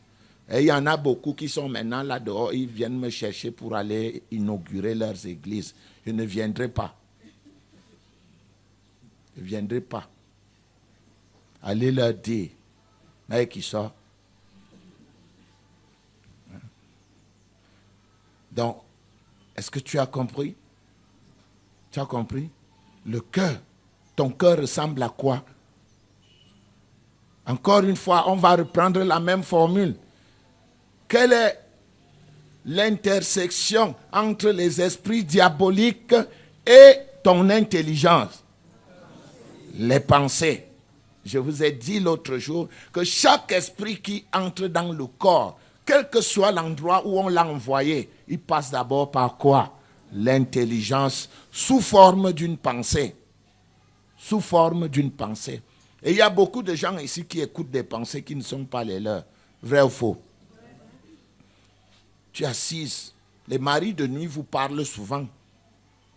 Ils vous parlent. Et quand tu es avec ton mari de jour, le mari de nuit dit « déteste-le ». Et vous pensez que c'est une pensée qui vient de vous, alors que c'est un extraterrestre qui habite votre... Il est extraterrestre et il habite où? Votre intelligence et vous dicte la loi. C'est de cela qu'il est question. Je vais donc vous montrer juste quelques exemples de démons pour que vous ayez l'idée. Et ils habitent où? Dans l'intelligence. Je vais prendre 2 ou 3 esprits parce que le discernement des esprits a peut-être 60 catégories d'esprits. Hein, ce ne sont pas les esprits que j'entends souvent. Esprit de sécheresse. Meurs. Ça n'existe. Je ne sais pas où ils vont chercher ces esprits. C'est Dieu qui nous montre quoi? Les esprits où? Dans sa parole. Si tu n'as pas les esprits dans la parole, n'invente pas. Esprit de grenouille. N'invente pas. Bon, je voudrais vous montrer quelques esprits. Maintenant que je vous ai montré comment l'éducation intéresse Dieu, comment l'éducation intéresse l'adversaire, je vais vous montrer un esprit qui fonctionne beaucoup dans les églises. Il fonctionne dans les forces armées, il fonctionne dans la justice. Moi, je connais même les milieux où habite cet esprit. Celui qui fonctionne le plus dans les églises, il est l'antéchrist. Il y a un esprit qu'on appelle le démon de l'antéchrist. Je ne vais pas vous l'enseigner aujourd'hui. Je vais vous montrer l'esprit de jalousie. Hein? Vous le connaissez? Je peux vous montrer les Écritures où vous allez le trouver. Esprit de jalousie. Il est enflammé avec la jalousie. C'est un état de pensée qui soulève la suspicion et l'appréhension. Jalousie est un état de pensée qui soulève la suspicion et l'appréhension. Je te montre là où cet esprit-là, on l'étudie dans la Bible. Vous voyez donc que c'est Dieu qui nous donne les esprits et non les gens qui inventent les esprits de sécheresse. J'ai lu un livre l'autre jour, les 66 esprits ou 70 esprits méchants dans le monde. Hein? Déchaînés, les 70 esprits déchaînés. On me cite des esprits là, vraiment, c'est incroyable. Ce que les gens peuvent mener les autres en bateau dans le monde. Regardez Nombre. Si Dieu ne te montre pas un esprit, il n'est pas esprit. Nombre. Chapitre combien? Je vous l'ai montré dans Nombre chapitre 5, verset 14. Nombre 5, verset 14.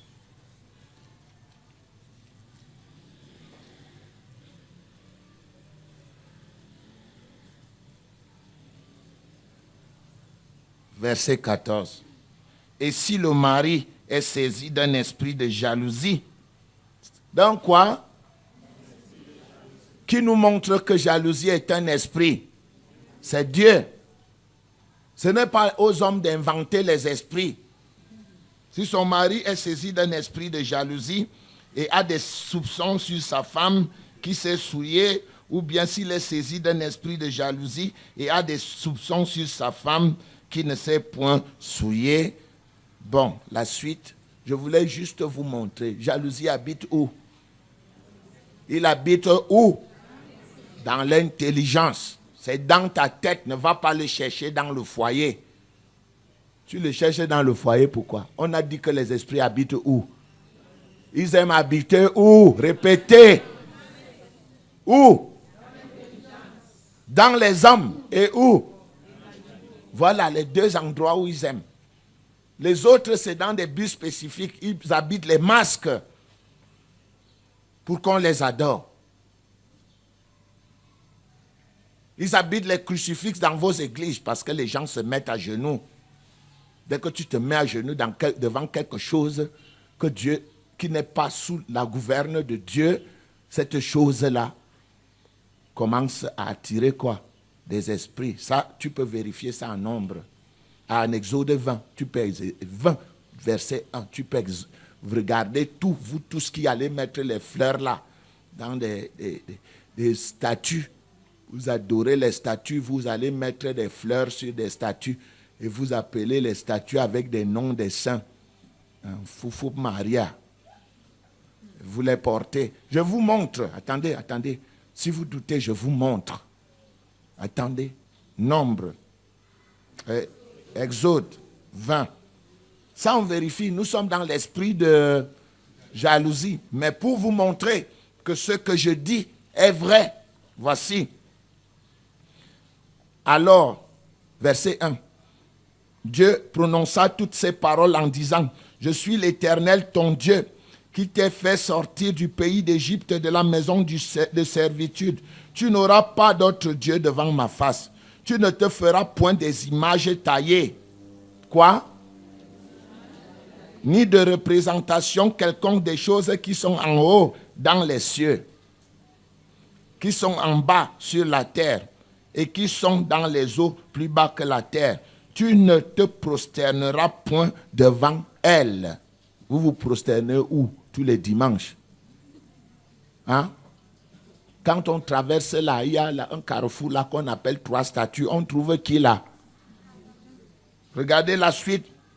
Tu ne les serviras point. Toutes les fleurs que vous allez y déposer, vous servez qui?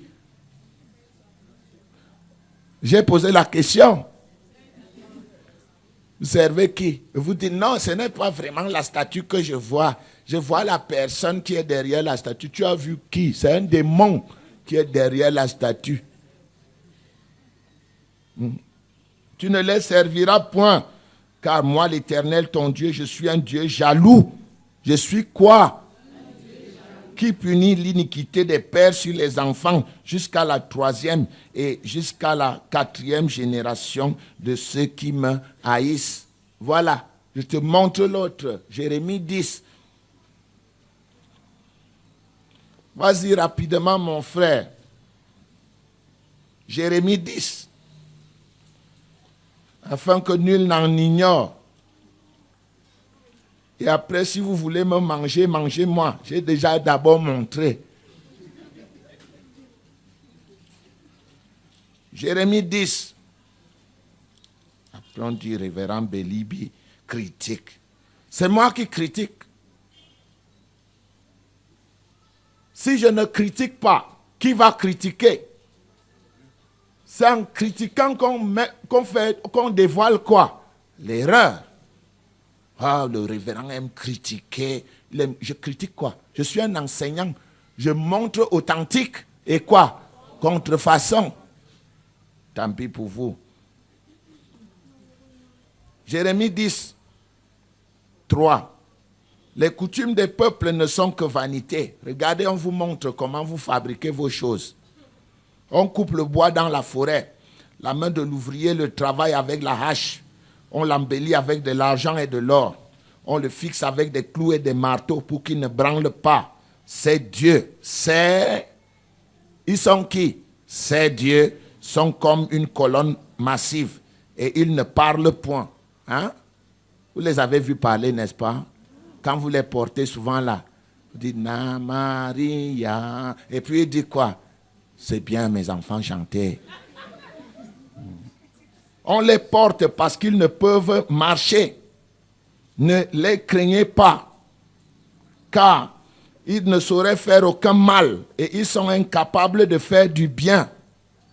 C'est moi. Si vous voulez accuser quelqu'un, accusez Dieu, accusez la Bible. C'est écrit. Ouvre bien tes yeux, écarquille les yeux. C'est là. Ce n'est pas là. Et pourquoi tu fais ça? Tu fais ça pourquoi alors que c'est là? Quand vous ouvrez ce livre-là le dimanche, vous dites souvent quoi? Parole du Seigneur. Et vous dites quoi? Nous rendons grâce à Dieu. Maintenant, c'est parole du diable, n'est-ce pas? Pourquoi vous faites ça? Vous faites ça pourquoi? Non, je vous pose ça. Vous faites ça pourquoi? Quand Dieu dit, vous inventez vos doctrines et vous dites, révérend Bélibi critique les gens, c'est moi qui critique là. Je dois dévoiler ces choses. Si je ne les dévoile pas, qui va les dévoiler? Vous voulez me corrompre? Voilà. Il y en a qui s'énervent, le révérend Bélibi critique. C'est moi qui critique.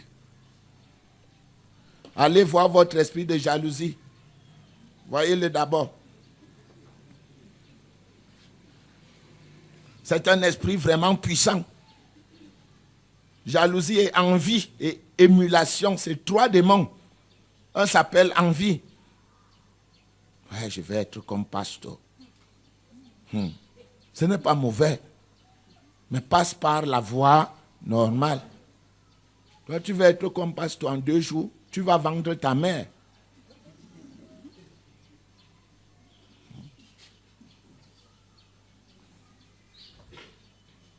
Jalousie et envie et émulation, c'est 3. Ils peuvent fonctionner tous ensemble. Ces 3 catégories, ce sont des catégories. Ce n'est pas un esprit. On te donne une catégorie, jalousie. Tu peux trouver dans jalousie 100, 2000 catégories. Mais Dieu te montre d'abord la catégorie que c'est l'esprit qui est en train d'agir là, c'est quoi? Jalousie. Maintenant, c'est à lui de te donner la 1000e catégorie qui est à l'intérieur. Ce qu'on te montre, c'est la classe. La classe des jaloux. Tu vas trouver le jaloux qui tue parce qu'il a vu. Tu vas trouver le jaloux qui tue parce qu'il rumine. Tu vas voir l'autre qui ne rumine pas. Il dit seulement, lèche-moi. Lèche-moi, je ne te parle plus. Tu vas trouver l'autre qui chauffe l'huile dans le feu. Il te verse ça dans le corps. C'est les catégories. Mais l'autre là fonctionne déjà avec homicide. Il a commencé par jalousie, comme les esprits vivent souvent en groupe. Jalousie amène envie, envie amène jalousie, jalousie amène émulation. Ils vivent les 3. Après, l'autre, on peut dire même que l'esprit de mort commence à planer. Non, il faut qu'on le tue, il nous embête beaucoup. Vous voyez? Quand tu commences à dire il faut qu'on le tue, comme tu as dit il faut qu'on le tue, tu penses que ce sont tes propres pensées. Quelle est l'intercession entre les esprits diaboliques et l'intelligence humaine? Les pensées. Mon ami, es-tu au courant des pensées qui traversent sa tête? Il y a des gens ici qui pendant toute une journée, les démons passent. Chaque catégorie passe, personne ne contrôle. C'est pour cela que Proverbe dit que celui qui n'a pas de contrôle ressemble à une ville sans quoi? Sans muraille. C'est le livre de Proverbes. Il analogise la tête. Il fait de la tête une ville. Une ville qui n'a pas de quoi? De muraille. Ça dit quelqu'un qui n'a pas le contrôle de ses pensées. S'il veut dire mouf en plein monde, il ne se retient pas. Mouf aussi. Salaud. Imbécile. Tandis que l'autre, avant de dire mouf, ok, il se tait parce qu'il a de la réflexion avant la réaction. Donc, nous sommes dans ces catégories-là. Jalousie, mais les fonctions peuvent être similaires. Vous pouvez voir aussi jalousie en 2 Corinthiens 10. Vous pouvez même voir jalousie dans le livre de Genèse 49. Je peux vous donner des versets où vous pouvez étudier jalousie si vous voulez. Mais ça vous sert même à quoi? Puisque dès que j'ai donné, les cahiers sont fermés après, on ne fout rien là. Vous pouvez étudier jalousie dans le livre de Genèse, je crois 39, de Joseph avec ses frères. Vous pouvez étudier jalousie.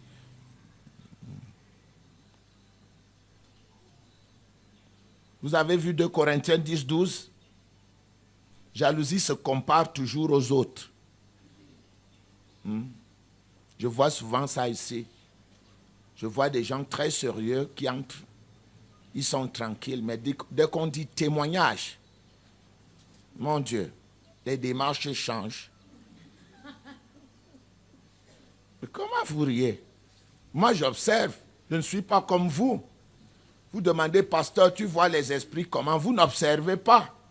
Je sais qu'il y a 3 esprits, il faut que je regarde. Marceline est en train d'avancer devant moi. Quel est l'esprit qui l'anime? C'est elle-même.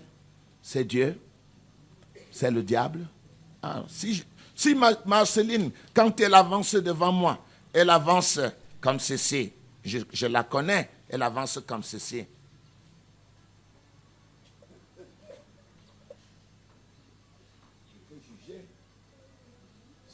Evelyne, quand elle est devant moi, marche comme ça.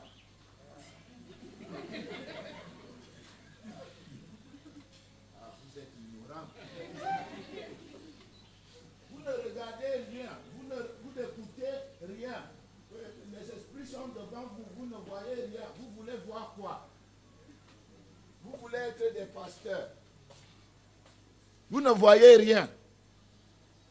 Alors qu'en marchant là, nous avons dit que tout esprit est comportement et que tout comportement n'est pas diabolique. Quand elle a marché, n'est-ce pas? Bon, madame, monsieur, madame, venez, marchez. Oui.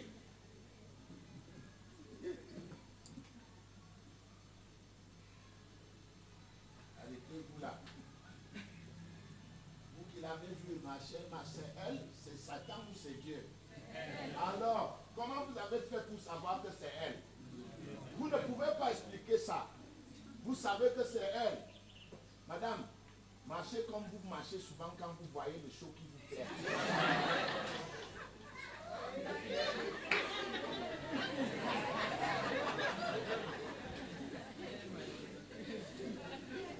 Vous avez vu ou vous n'avez pas vu? Dieu marche comme ça, n'est-ce pas? Il y a combien d'esprits? 2 qui restent dedans. Le Saint-Esprit marche comme ça, c'est ça? Elle-même, volontairement, elle marche comme ça? Non. Qui est là maintenant? Et l'autre, il s'appelle comment? Séduction.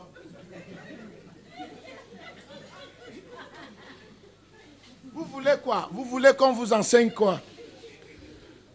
Il vous faut du temps. C'est pourquoi je dis vous n'avez pas de niveau. Parce que ce n'est pas une histoire qui se passe instantanément pendant le cours. C'est une histoire qui se passe pendant toute la vie d'un prophète. Hein? Vous venez me dire, venez docteur, venez madame, venez.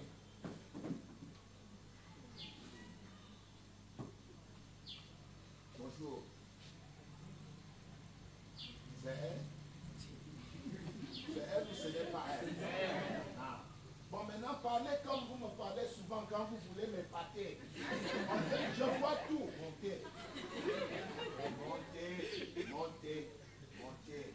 Montez, madame la directrice. Allez, c'est bien. Bon, parlez comme vous me parlez souvent. Allez-y. Bonjour. Bonjour, docteur Stéphane. Donc, comprenez donc que je vois tout quand tu es devant moi. Je te vois comme si tu étais nu. Maintenant, vous voyez, vous comprenez? Ça, vous pouvez au moins comprendre. Vous pouvez. Non, vous ne comprenez pas. Quand je suis ici, je vois tout. J'entends tout. Tout ce qui peut se passer est analysé au fin fond. Et je connais ce qui se passe, en bien ou en mal. C'est la raison pour laquelle on vous dit que le discernement des esprits, c'est le haut niveau de la spiritualité. C'est la police spirituelle. C'est ici qu'on détecte si c'est Dieu, si c'est le malin, si c'est toi-même. Donc, tu as vu, je t'ai montré jalousie ou dans les versets où tu peux le prendre. Je peux aussi, tu as lu 2 Corinthiens 10, 12. Ne crois donc pas que tu m'échappes. Tu ne m'échappes pas. Quelqu'un, pendant une émission radiophonique, m'a appelé en direct. Il dit, pasteur. Je dis, oui, monsieur. Il dit, vous êtes sorcier? Je dis, non. Il dit, tu mens. Non. J'avais découvert un mystère dans sa vie qu'il cachait. Et comme j'en parlais, il ne pouvait pas imaginer qu'on pouvait déceler, voir ça.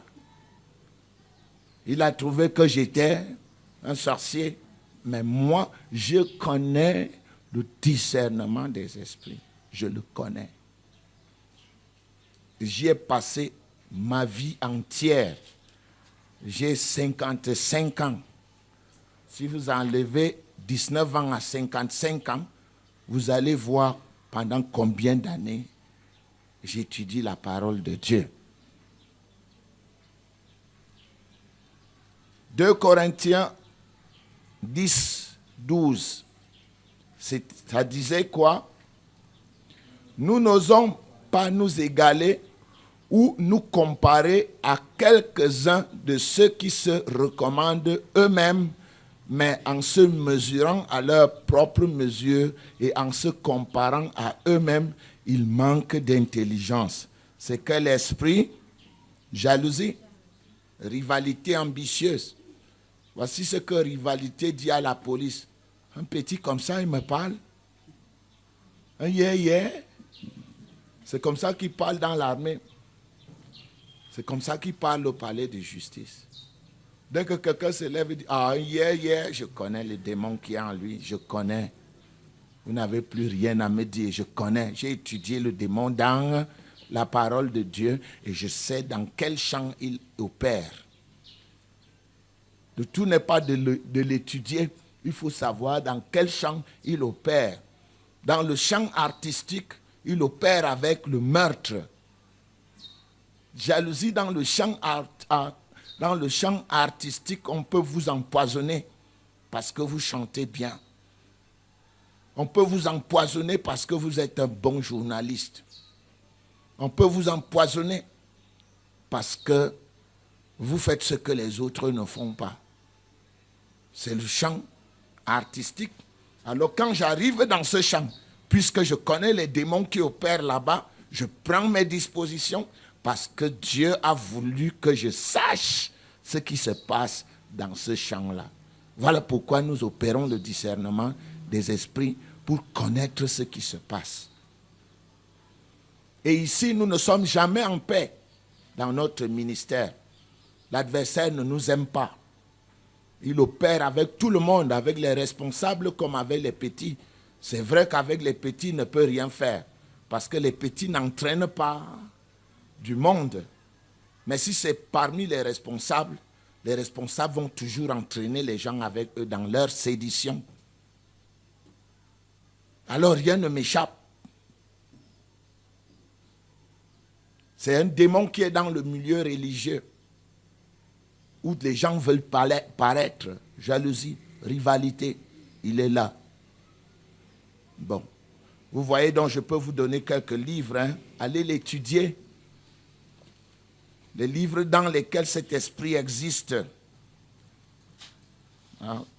Il existe dans les évangiles, les pharisiens et Jésus. Tous les pharisiens étaient jaloux de Jésus-Christ. Vous avez déjà détecté l'esprit là? Partout, on voulait lui faire de mal à cause de la jalousie. Vous pouvez l'étudier en Jérémie 5. Vous pouvez l'étudier en Ézéchiel 12. Vous pouvez étudier Pharaon et Moïse, l'esprit de jalousie, vous pouvez l'étudier là. Vous pouvez étudier l'esprit de jalousie et de rivalité au sein de la famille. Ça vous met même à l'abri des rivalités familiales. Dans Joseph, en Genèse 38-39, le jeune Joseph qui est vendu par ses frères. Vous pouvez étudier cet esprit. Vous voyez donc quand je dis jalousie, vous pouvez étudier envie, par exemple. Vous pouvez étudier envie dans Jacques 4-5. Ça, c'est un esprit que je voulais vous montrer aussi. En Jacques 4-5, vous allez voir que envie est une volonté malade ou malicieuse de regarder les autres en convoitant. On convoite. On a vu notre frère, il est allé à l'école, il a une bagnole, on convoite. On déteste parce qu'il a une bagnole. Ça, c'est envie. Vous avez vu ce que envie a fait. Caïn a tué son frère par quoi? Vous pouvez l'étudier en Genèse 4. Vous pouvez l'utiliser en Acte 17. L'esprit d'envie incite à des actions infâmes. Vous avez vu comment jalousie a tué Étienne. Ils l'ont lapidé. Chers frères et sœurs, j'ai voulu vous montrer que les esprits vivent dans l'intelligence et dans les corps des hommes. Et que c'est l'éducation. L'éducation y est pour beaucoup dans le transport des esprits parce que l'éducation draine les pensées que nous avons. Et les pensées que nous avons, c'est elles qui transportent les esprits dans nos corps. Et ils sont multiples, les esprits. Si vous ne les avez pas étudiés dans la parole, vous ne pouvez pas les connaître. Vous ne pouvez pas. Parce que c'est la parole qui nous les dévoile, qui te dit que ça, c'est l'esprit d'envie. Et il te montre comment il se comporte. Ça, c'est l'esprit tel. Il te montre comment il se comporte. Et Dieu te montre cela pour que tu sois capable de voir ce qui se passe. Et puis, quand il ne t'a pas montré un esprit ou une catégorie d'esprit, au moment où tu en as besoin, il te le dit spirituellement. Il te le montre. Il te dit, Bélibi, ça c'est l'esprit tel. Parce que tu connais la plupart des catégories, mais il te manque. Donc Dieu s'attend à ce que nous sachions ce que nous devons savoir avec nos 5 sens. Quand nous connaissons tel esprit, alors en lisant d'autres livres de la Bible ou bien en assistant à des manifestations là où les gens sont, on peut voir les démons qui animent les actions des gens.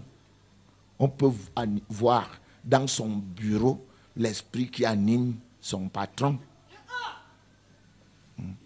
On peut connaître ce qui le pousse à agir. L'esprit n'est jamais physique, mais il a besoin d'un corps pour agir. Et toute manifestation, je vous ai dit quoi? Regardez mon visage. Je fais ça. N'est-ce pas? Qu'est-ce que j'ai dans la tête? Vous pouvez voir. Mais vous pouvez voir si vous avez la capacité de voir. Voilà. C'est de ça qu'il est question. Et Dieu est tellement fort qu'il nous a montré tout. Il dit, mon peuple est détruit parce qu'il lui manque la connaissance. Nous allons continuer cet enseignement dimanche prochain. En attendant, venez vous abreuver à la source de Jeudi de prospérité, parce que bientôt, Jeudi de prospérité va faire des merveilles. Hein? Nous allons mettre, déjà que nous avons décidé que nous allons oindre les gens peut-être chaque 2 semaines, selon qu'il est écrit, quelqu'un parmi vous est-il malade, qu'il appelle les anciens de l'église et que les anciens prient pour lui. Comment? En loignant d'huile au nom du Seigneur. Vous aimez le programme Jeudi de prospérité? Il est bon?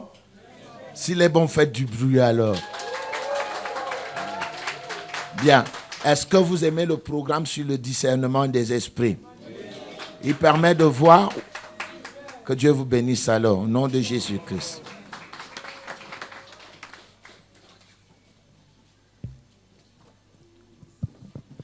Bien, je vais demander au sous-pasteur Maman Aboko de se mettre debout afin de lever une prière pour que cet enseignement reste incrusté dans nos intelligences.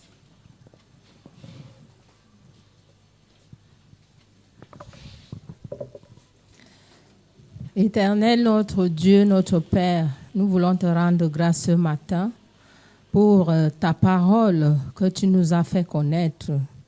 Cette parole dans laquelle tu as mis tout ce qui est nécessaire pour notre connaissance. Nous te rendons grâce, Dieu, de ce que, au travers de cet enseignement, tu nous as montré comment les esprits travaillent dans nos intelligences. Tu nous as fait savoir, Père, que c'est dans l'intelligence que se déroule la compétition spirituelle.